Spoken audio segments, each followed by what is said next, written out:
Hey guys, it's Johnny B7190 here.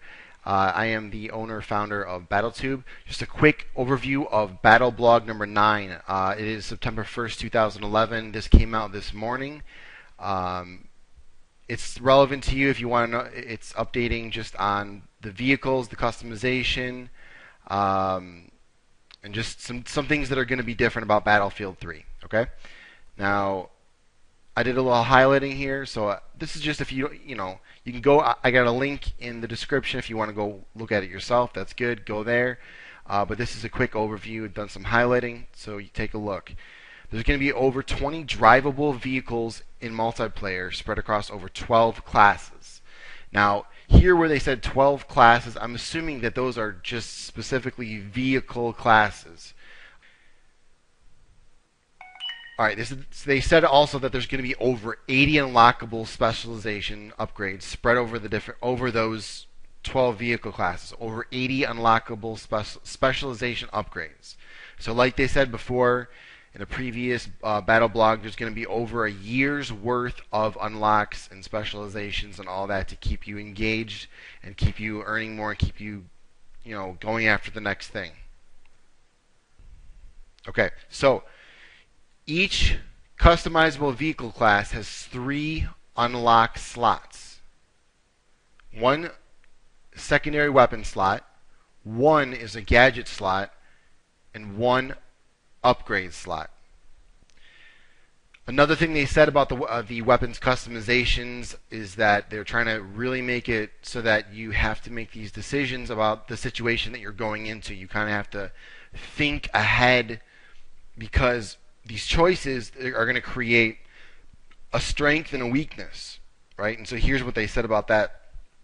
For every choice you make in vehicle customization, you are effectively gearing up for a specific combat role and leaving something else out. The example they gave is the Russian fighter, and 3 choices they mentioned about that Russian fighter jet was you could choose the anti-air missiles, laser-guided air-to-ground missiles, or the IR flares. And the uses for those, specifically the anti-air missiles, you would be to dogfight other enemy air targets like jets or choppers. You'd use the laser-guided air-to-ground missiles to harass tanks or take out other opponents on the ground. And then IR flares you would use to obviously avoid missiles. Or they also mentioned the fire extinguisher. I'm sorry, I forgot about that. They're also introducing 2 new tactical gameplay concepts affecting how vehicle damage and repairs are handled. This is very important for you engineers out there to understand what's going to be different. First of all, I highlighted here, this is kind of actually a little tangent. They use the phrase commander of the tank. And I know it's kind of obvious, if you're in the tank and you're driving, you are the commander of the tank. But this may be some kind of clue into how they're going to be handling the communications and the parties and the squads as far as communicating with the other guy in the tank. This may be just like the squad commander concept. This may be some kind of role that specifically is going to be different in Battlefield 3.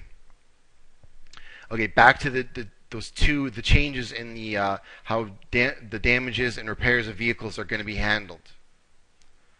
First one is going to be vehicle armor recovery. Vehicle armor is going to actually recover like your health if you're a soldier on the ground. If you come back, peel back away from the fire, even if you're not repairing the tank or whatever, it's going to heal itself, if you will. And the reason they did this is they're trying to make it friendly for noobs or people who haven't played Battlefield 3 before. They want to make it comfortable. They don't want people to get turned off right away. Now, of course, there's a certain threshold for this vehicle armor repair that, past that point, it's not going to heal itself anymore. Now, another thing they mentioned was vehicle disabling. And what they were talking about there is that, an example for a tank would be the tank, would get more damaged. It would go slower. It would go slower and slower and slower.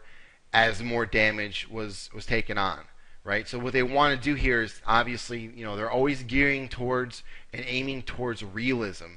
They're going to make it so that whatever vehicle you're in, the more damage you take on, the more the actual functionality of the weapons or your ability to handle it or go fast or slow is going to be affected on the vehicle. So I think that for those of you that are not too happy about the idea of vehicle armor recovery, I know I'm not so certain about that one.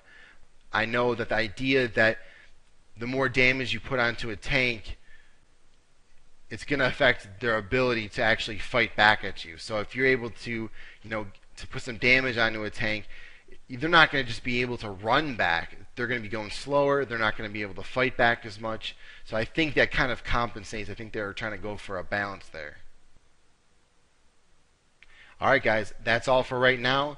Make sure you subscribe to the BattleTube official channel, and if you really want the details on this, make sure you go over to the Battlefield blog yourself and read BattleBlog number 9 on the vehicles, customizations, the damage, repair, changes, so you know what's going on right when you hop in, whether it's going to be October 25th or whether you get in the beta. Talk to you soon.